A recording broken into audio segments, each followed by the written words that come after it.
las historias creepypasta, no apta para menores. Hoy vamos a hablar sobre El payaso te observa.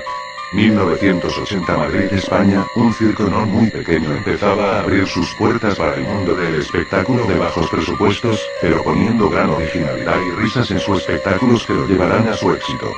Juan Rafael Pérez, el presentador del circo, se hizo muy querido entre el pequeño público, que cada vez se expandía a un número mayor de visitantes.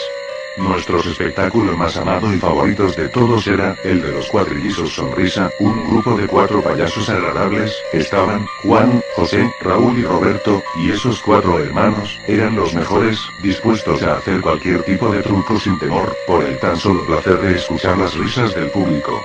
Era raro que en un grupo de payasos tenga muchos admiradores, pero lo que es más raro es que uno de esos payasos tenía una oscuridad detrás de su maquillaje. Les contaré, los Cuatrillizos es solo un nombre, en realidad son trillizos. Juan, José y Raúl eran trillizos, pero Roberto no es familiar de ellos, ni jamás se conocieron antes de entrar al circo. ¿Cómo llegó el payaso Roberto aquí? Una noche, cuando el circo terminaba un espectáculo que no dio mucho éxito, llovía, y era un ambiente casi oscuro, pareciera como si alguien cometiese algo. Llegó un hombre, de traje con un maletín, de gran pinta de ejecutivo, pero lo raro es que se ofreció por el papel de payaso. Platicamos un rato, y lo contraté, y le di un camerino para que pueda dormir ahí. Lo que siempre me ha llamado la atención de él, es que él siempre andaba con su maletín en mano, y jamás se lo arrancaba de la mano, y todo el circo curioso deseaba saber qué había en su interior que tanto debía proteger. ¿Oro? ¿Recuerdos? ¿Un pasado? ¿Quién sabe? Siempre cuando se le preguntaba por el maletín, cambiaba a una cara morbosa y sacaba de casualidad otro tema. Era como si la suerte lo ayudase porque cada tema que sacaba, siempre estaba relacionado con algo de nuestras vidas, como si nos estuviera observando desde hace un gran tiempo. Hasta que desde un inconveniente, teníamos una cena en el circo, y de repente, saltaron unos policías, hablando en inglés tirando todo al suelo, agarraron a Roberto, lo esposaron. Roberto gritaba por su maletín, pero los policías se llevaron a Roberto, dejando su maletín. Luego de una semana, no se supo nada más de Roberto, aunque según me dijo el hombre bala, dicen que era un fugitivo, que trabaja no sé con qué proyecto de controlar gente con traumas y no sé qué más. Los 3 payasos decidieron entrar en su habitación, oscura, con un ambiente de terror, como una película antigua, sin necesidad de un efecto para dar miedo. ¿Y con qué se encontraron? Exactamente con el mismo maletín, oscuro, con polvo. José lo tomó, y lo abrió con gran fuerza, que al abrirlo todo su contenido cayó a la alfombra. Fotos, papeles escritos en ruso, que el hombre bala por suerte los tradujo, que tan solo eran periódicos de asesinatos.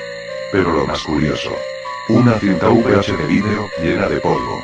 La pusimos, no pudimos creer lo que era un vídeo, un carrusel clásico, con una música algo intimidante, un flash en la pantalla, un muñeco moviéndose tenebrosamente, y luego lo peor de todo, la imagen de un cuchillo cortando una cara por la boca, haciéndole una sonrisa, unas imágenes pasadas a tal velocidad que hasta poniendo pausa no las podíamos ver.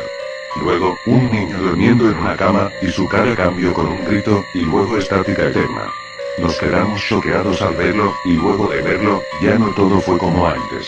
En un truco de los payasos, José se torció el cuello llevándolo a la muerte, el hombre bala murió asfixiado dentro del camión, la mujer gorda de un infarto. Como si esto trajera una serie de mala suerte. Con todos los hechos sucedidos, decidí cerrar el circo para siempre. Nadie habla más de él, ni en internet se encuentra un artículo sobre el circo. El mismo vídeo lo conservaba hace unos años de escribir esto, pero, una vez que entré a mi hogar la puerta estaba abierta. Saqué mi arma, ya que trabajaba de seguridad frente a un mercado, entré, y el maletín estaba. Lo abrí, y había un papel. Tan solo 4 palabras en él. El payaso te observa. Bajé el papel, y en mi ventana estaba Roberto, bajando por la escalera de incendio. Jamás lo volví a ver. Aunque a veces me siento vigilado. Después de esto, vi un video mismo de la cinta pero en internet, no sé quién lo habrá creado, pero es un montaje bastante acercado. ¿Será Roberto? ¿Será alguno de los trillizos haciendo un montaje? No lo sabré, y ni me interesa saberlo. En la ciudad de Caracas, Venezuela, vivía hace un tiempo un joven periodista, el cual trabajaba haciendo reportajes para un periódico. El joven llamado Carlos, de 32 años, tenía una familia muy unida, una esposa y su única hija de 7 años de edad. Carlos estaba cansado porque su jefe siempre le mandaba a que hiciera reportajes aburridos y sin ningún tipo de acción. Un día su jefe lo llamó y le dijo que tenía que hacer un reportaje en la ciudad de Mérida sobre una agencia de turismo cultural.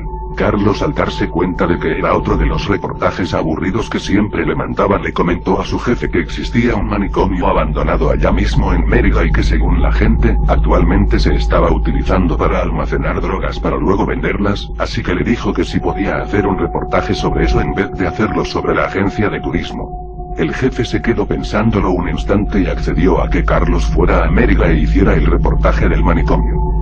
Esa tarde Carlos llegó a su casa, saludó a su mujer y a su hija y mientras almorzaban les comentó que tenía que ir a Mérida a hacer un reportaje, pero Carlos no les dijo que era sobre un manicomio porque sabía que no estarían de acuerdo, así que les dijo que era sobre una agencia de turismo y que volvería en menos de una semana. Esa misma tarde, Carlos empacó su maleta, agarró sus cosas y se despidió de su hija y de su mujer, la cual antes de que él se fuera le regaló una grabadora muy pequeña que cabía en la palma de su mano. Carlos la guardó en su bolsillo y tomó las llaves del carro para partir hacia Mérida. En el camino hacia la ciudad andina todo parecía normal. Carlos iba a una velocidad media muy tranquilo. Se hizo de noche y ya eran las 7:00 p.m. Y Carlos ya iba a llegar a hospedarse para a la mañana siguiente ir a investigar. Lamentablemente, antes de que Carlos llegara al hotel tenía que pasar por el manicomio ya que era la única vía para llegar hasta el lugar de hospedaje. Así ocurrió, mientras pasaba por el frente del manicomio su auto tuvo una falla y se apagó. Él vio que no había nadie a su alrededor porque era de noche, se percató de que no venía ningún carro y se bajó de su auto a ver qué sucedía. Él abrió la parte de adelante del automóvil donde se encuentra el motor y las otras máquinas del auto para revisar si había alguna falla. Al hacer esto, de la nada apreció un autobús que se dirigía frente a él a mucha velocidad. Carlos no encontraba qué hacer, así que decidió ir adentro del auto a tocar corneta. Así lo hizo, entró al auto e intentó tocar corneta pero el autobús no se detenía. Carlos hizo cambio de luces pero no había forma de que se detuviera. Lo único que Carlos pudo ver es que el autobús al parecer se conducía solo. Después de esto Carlos vio una luz blanca y despertó a la mañana siguiente tirado en la acera frente al manicomio. Se levantó y decidió tocar a ver si había alguien y de una vez poder investigar algo. Al tocar salió una doctora y lo invitó a pasar. Él accedió y entró a conversar con ella. Le preguntó si ella sabía algo sobre si en ese manicomio guardaban drogas y ella respondió que no. Seguido de esto Carlos le comentó que no tenía dónde pasar la noche y la doctora le dijo que podía quedarse allí ya que tenían un cuarto vacío. Como no tenía otra opción aceptó. En la noche le tocó dormir en un cuarto junto con otro señor de mayor edad, el cual le decía que se fuera, que no se quedara. Carlos no entendía el porqué de esto, así que no le prestó atención. Al intentar dormir él escuchó muchos gritos de torturas pero al final pudo descansar. A la mañana siguiente Carlos se disponía a irse y cuando quiso hacerlo la doctora le dijo que se podía quedar más tiempo y así conversaban más. Llegó la noche y Carlos aún estaba allí. Mientras todos dormían intentó salir y no pudo porque la puerta estaba cerrada, así que volvió a pasar la noche allí. En la mañana del otro día pudo observar a los locos corriendo y algunos subían al techo y se suicidaban y él notaba de que nadie hacía nada por detenerlos. Desde ese momento se dio cuenta de que algo andaba mal. Carlos pasó varias noches en el manicomio por la misma razón que había pasado la segunda noche. Le dijeron que se quedara más tiempo y cerraron la puerta. Durante ese tiempo él notó muchas cosas. Notó que el viejo con quien él compartía el cuarto todas las noches se lo llevaban a tortura y lo sometían a electricidad. Carlos intentó salir pero no había forma, hasta que una noche lo buscaron a él y lo llevaron a tortura con electricidad, electromagnetos cerebrales, y desde esa vez todas las noches le hacían lo mismo. Él no sabía qué hacer ni cómo salir de ese lugar. Decidió llamar a su mujer desde el teléfono del manicomio para avisarle mientras todos dormían. Logró hacerlo entrando a la cocina y cuando llamó contestó su mujer y él le dijo: mi amor, ¿cómo estás? Soy Carlos, tu esposo. Estoy en Mérida pero aquí suceden cosas muy extrañas y yo quiero regresar y no puedo hacerlo, necesito ayuda. Estoy en el manicomio abandonado. La mujer le contestó: señor, deje de bromear. Mi esposo murió hace 2 semanas.